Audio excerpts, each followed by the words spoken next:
తిరుపతిలో వీళ్ళ over action చూడండి. మా మాధురి మా సీన్మయ్య నిన్న డైరెక్ట్గా ఫోటోషూట్ పెట్టేశారండి తిరుపతిలోనే ఏదో అంటారు కదా, ప్రీ వెడ్డింగ్ ఏదో అంటారు కదా, ఆ ఫోటోషూట్ పెట్టేశారు ఏకంగా. అక్కడే ప్రకటనలో ఏది మేము పెళ్లి చేసుకోబోతున్నాము, లీగల్గా వెళ్తాము, మీ అందరికీ చెప్తాను, నువ్వు పెళ్ళి చేసుకుంటావో శవయాత్ర చేసుకుంటావో మీరు ఇద్దరు కలిసి ఎక్కడికన్నా పోతారో పొండి, కానీ మాకు ఎందుకు ఇది ఇద్దరం అంటున్నా. ఏం పోయే కాలం మాకు ఇది. నీ వార్తలు చూడలేకపోతున్నామండి. ముఖ్యంగా నువ్వు మన పప్పుసారి ఎట్టావు కదా, మా సినిమాకి పప్పుసారి ఎట్టావు కదా, ఆ పప్పుసారి వీడియోని తిప్పుతున్నారు చూడండి.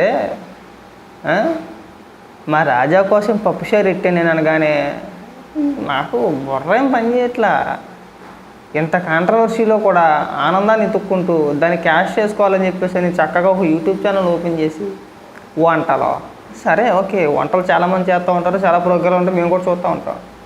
ఎవరైనా ఏం చేస్తారండి, మన ఈ వంటల్లోని ఆ పోపులు గట్ట వేసినప్పుడు పచ్చిమిరకాయలు అయితే పచ్చిమిరకాయలు, ఉల్లిపాయలు అయితే ఉల్లిపాయలు, లేదంటే ఇంకా ఇతర ఏమైనా ఉంటే వేసినప్పుడు వాటిని చూపిస్తారు కదా. వంట చేసేటప్పుడు ఇగో పచ్చిమిరకాయలు వేస్తున్నాను, టమాటాలు వేస్తున్నాను, ఇవి వేస్తున్నాను అని. ఎంతసేపు మా మాధురి గారు అలంకరించుకున్న నాగాలో మా మాధురి గారిని చూపించడానికే సరిపోతుంది. ఆ వంటలో పప్పుసారి చూపించరా, మాధురిని చూపించడానికే సరిపోతుంది. అది వంటే. నేను తిరుపతిలో ఓవర్ యాక్షన్. కంగారు పడమాకు, నీ పైన ఖచ్చితంగా ఏదో ఒక కేసు నమవుతుంది, నీ పైన ఖచ్చితంగా చర్యలు తీసుకుంటారు.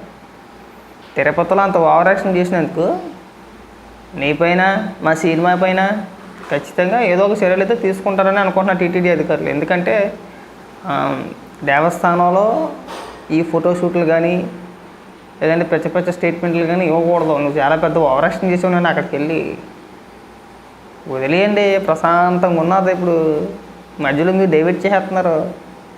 రాజకీయాలు సీరియస్గా నడుతున్న సమయంలో మీడియా మొత్తం డైవర్ట్ అయిపోతుంది, సోషల్ మీడియా మొత్తం డైవర్ట్ అయిపోతుంది మీరు చేసే పిచ్చ చేష్టల వల్ల. ఇది ఇక్కడ వదిలితే అక్కడితో వదిలేస్తే బాగుంటుంది. మా సినిమా తమ్ముడు అదే మీ ఆయన కోసం గత 2 రోజులు బట్టి ప్రయత్నిస్తుంది, ఎక్కడ దొరకట్లా. ఒక నెంబర్ దొరికితే ఆ ఫోన్ స్విచ్ ఆఫ్ అవుతుంది, కలవట్లా. మొన్నేమో ఏదో టీవీ 9లోనే ఇందులోనో కూర్చొని అప్పుడు ఇష్యూ బాగా హైలో ఉన్నప్పుడు సింపుల్గా మా ఆవిడ దేవత నేను నెలకు 10 లక్షలు పంపిస్తాను అన్నాడు. అయిపోయా. ఆ 10 లక్షలు పంపించేవాడు ఏడో తెలియదు. మీ ఆయన గురించి నువ్వు ఎందుకు మాట్లాడట్లేదో తెలియదు. ఇప్పుడు ఆడెందుకు మాట్లాడట్లేదో అర్థం కావట్లా. విచిత్రమైన కథనాలు, విచిత్రమైన వాదనలు. దయచేసి తిరుపతి వెళ్ళి ఇలాంటి ఓవర్ యాక్షన్ చేయొద్దు. ఫోటోషూట్లు ఏదో కొత్త పెళ్లి కూతురులాగా, కొత్త పెళ్లి కొడుకులాగా ఆయన సిగ్గుపడిపోవడం తప్పలేదులే. ఈ వయసులో మళ్ళీ పెళ్ళి అంటే ఖచ్చితంగా ఆ వయసుకి ఖచ్చితంగా సిగ్గు అనేది అవసరం, సిగ్గు పడాలి ఖచ్చితంగా. ఎందుకంటే ప్రజలు ఒప్పుకోరు లేకపోతే. మా సినిమా సిగ్గే అవసరం ఇప్పుడు.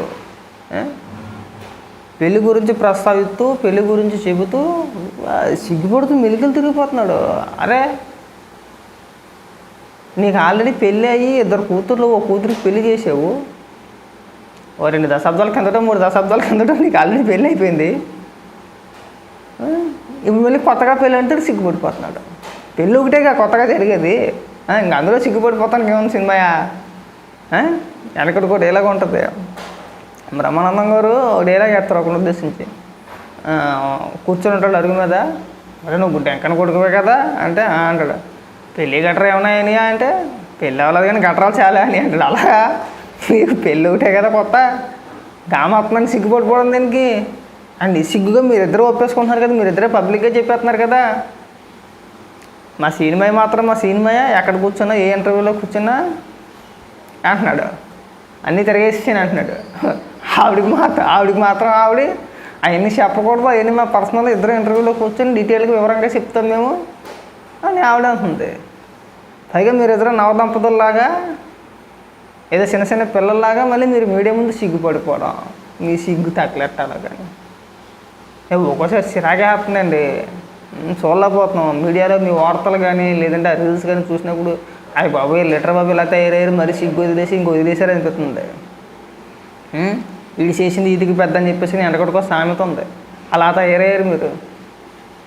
అచ్చి మాటలు వింటా ఉండేవాని మా ఊళ్ళోని వీడు చేసింది ఇదికి పెద్దరా, ఇంక దాన్ని ఎవడో పట్టించుకోవసరం లేదు, ఇంక అదే ఊరికి పెద్ద అని చెప్పేసి అని అలా తయారయ్యారు మీరు ఇద్దరును.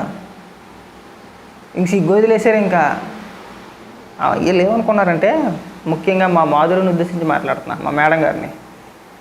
ఇంతకుముందు ఈ కాంట్రవర్సీ రాకముందు ఒక 1000 మందో 900 మందో ఫాలోవర్స్ ఉండేవారు అనుకుంటా ఇన్స్టాగ్రామ్లో ఆవిడకి. ఈ కాంట్రవర్సీ వచ్చిన తర్వాత సడన్గా 50,000 మంది 60,000 మంది దాటేశారు ఫాలోవర్స్ మాట, అభిమానులు. అంతే. ఇంక తెలుగు అమ్మాయి మాధురి అని చెప్పేసి ఒక యూట్యూబ్ ఛానల్ స్టార్ట్ చేసిందండి. ఇంక మామూలు రచ్చ కాదండి. ఇంకా మా సీని గారు, మా రాజా, మా కాజా, దిల్కా దడకన్ ఆ ఎంట్రీలో అలాగే ఉంటుందండి. మీరు కథ మీరు ఒకసారి చెక్ చేసుకోవచ్చు. మరి మీరు అది ఇద్దరం మీరు చూడకండి చెప్తున్నా.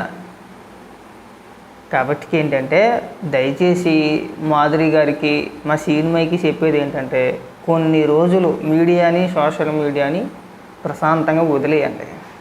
వదిలేసి మీరిద్దరూ పెళ్లి చేసుకుంటారో, షష్టిపూర్తి చేసుకుంటారో, లేదంటే కొడుకో కూతురుకో పేర్లు పెట్టుకుంటారో, అంటే పుడితే ఏది జరిగినా సరే పబ్లిక్గా మీడియాని పిలిచి అదేదో ప్రజలకి ఎంటర్టైన్మెంట్ అవుతుంది మాకంటే చాలా చిరాగ్గా ఉండదు. పొద్దున్న మీరు పెళ్లి చేసుకుంటారు. మా సినిమా అదృష్టం కొలిది ఏ కొడుకో కూతురు పుట్టారనుకో చాలా ఇబ్బందిగా ఉంటుంది. దాన్ని కూడా నీకు రచ్చరచ్చ చేసేస్తారమయ్యా. ఒకసారి బాగా ఆలోచించుకొని ఈ ఓవర్ యాక్షన్ చేయమాకంట. ఇప్పుడు చూడు, టీటీడీ అధికారులు ఏ నిర్ణయం తీసుకుంటారో, ఏ చర్యలు తీసుకుంటారో, ఏంటి పరిస్థితి, మీరు అసలు ఫోటోషూట్ చేయకూడదు కదా, అక్కడ చాలా ఓవర్ యాక్షన్ చేశారు కదా. ఇవన్నీ ఉంటాయి. ఏం చేస్తారో తెలీదు. ఏం చేస్తారులే అంటారా, ఇంకా అలాగే ఏం చేసేది ఏమీ లేదు. కాబట్టి ఏంటంటే, దయచేసి కొన్ని రోజులు మమ్మల్ని వదిలేయండి. ఈ మీడియాకి, సోషల్ మీడియాకి దూరంగా ఉండండి. మాయా, నువ్వు కూడా మా మేడం గారికి చెప్పు. వంటల ప్రోగ్రామ్ తోటి రాజా కాజా, మా రాజా ఇది తింటాడు, మధ్యాహ్నం కొరకెట్టి పడుకుంటాడు, అర్ధరాత్రి 2 గంటలకు మళ్ళీ పడుకుంటాడు. ఈ డైలాగులు, ఈ రోత డైలాగులు వద్దని చెప్పు. పెంట కింద ఉంది వ్యవహారం, చూడలేకపోతున్నాం. ఏంట్రా బాబు మా దరిద్రం అనిపిస్తుంది రాజకీయంగా. అంటే సీరియస్గా ఏదైనా ఒక విషయం పని చూద్దామని అలా స్క్రోల్ చేస్తే సరిపోద్దండి. మా రాజా కోసం పప్పు షేర్ చేస్తున్నాను అంటుంది. డైవర్ట్ అయిపోతున్నాం. అసలు ఎందుకు ఓపెన్ చేసాము, ఏం చూస్తున్నాం అనేది కూడా తెలియట్లే నిజంగా. వాస్తవం, ప్రామిస్. యూట్యూబ్ ఓపెన్ చేస్తా, యూట్యూబో లేదంటే ఎఫ్బీనో ట్విట్టర్ ఏదో ఒకటి ఓపెన్ చేసే ముందు నాకు ఒక ఆలోచన ఉంటుంది, దీని గురించి మనం ఓపెన్ చేసుకొని చూడాలని చెప్పేసి అని. అలా ఓపెన్ చేసి అలా పైనుంచి కిందకి వెళ్ళి అంటనా లేదో మా మాధురి వచ్చేస్తుంది. వచ్చేసి ఈరోజు మా రాజా కోసం పప్పు షేర్ చేసాను అంటుంది. అంతే. నేను ఎందుకు వెళ్ళానో మర్చిపోయాను అక్కడ. ఆ వీడియో కాసేపు చూడంగానే మళ్ళీ ఇంకోసారి పైకంట ఇంకొక వీడియో వచ్చింది అంతే. ఒక 15 నిమిషాలకో, పావు గంటకో, ఒక 20 నిమిషాలకో గుర్తుకొచ్చింది. నేను అసలు ఎందుకు ఓపెన్ చేశాను ఇదని. పోయే, పోగంట, అరగంట పోయే.